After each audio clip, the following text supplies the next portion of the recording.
Hey, thanks for joining. Today I have another quick look at a game that came out in the early microcomputer age, the second generation of consoles, or the Atari age as I like to say. But this game is Beneath Apple Manor, which came out on the well ahead of its time Apple II computer. Now, most people see this game on the internet, and it's labeled 1978, but the version that's most seen is the graphic update from 1982.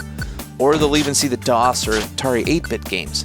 And I think they're all worth checking out, but I wanted to beat the original 1978 game. One thing I discovered is the real original comes on a cassette tape. It should be played on the original Apple II before there was a disk drive, and it's quite tricky to get it to load and to keep playing. You have to periodically rewind the tape to the correct spot to do things like advance deeper into the dungeon. So it's really tricky and sucked. However, I found out that the same game was slightly modified and released on a floppy disk in 1979. So this version can actually auto-boot on the improved Apple II Plus, and therefore it doesn't require any tricky manipulation to keep advancing in the game. It's one disk, it's self-contained, so this is definitely the best way to experience it. Now, the first thing you'll probably notice is that the game runs very slowly. It was programmed in BASIC, so of course all the data it's balancing and calculating and screens that it's drawing, well, it was fairly intensive computing in 1979. The speed factor alone can make this game way too tedious. So I fired up my trusty Apple Emulator and ramped up the speed to nearly 300%. So playing at that speed is way more fun and has less punishment for the player. Anyway, this is a great roguelike. Before that was even a common term. The dungeons are generated automatically. You get to pick between 4 and 20 rooms per level.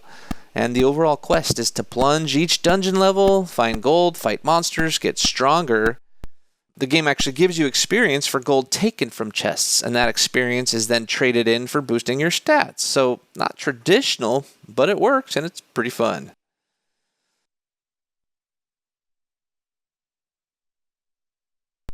You're also looking for a few magic items. The magic wand lets you cast an infinite amount of zap spells.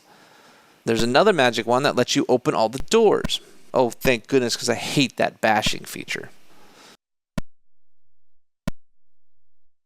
Then you have to pick up a magic sword and magic armor. Finally, once you're decked out with all the magic items, things certainly get easier.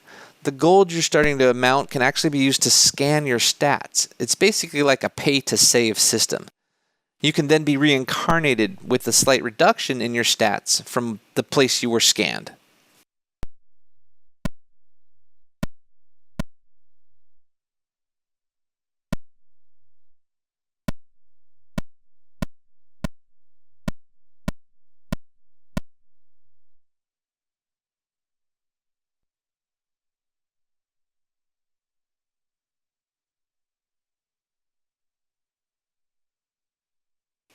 After you've got your monsters killed, your chests collected on one level, you trade in for better stats, and then you go deeper into the dungeon, which generates a new level.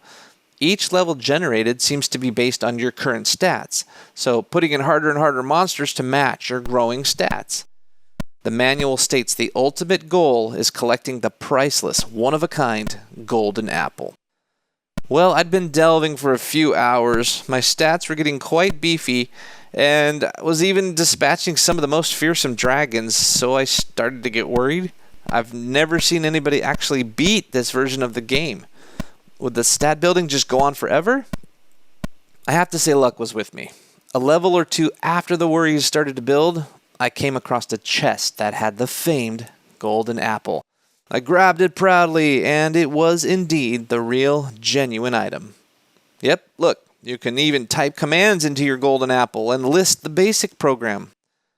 That's right, folks. The golden apple is none other than the Apple computer you're playing on. What a magic twist ending.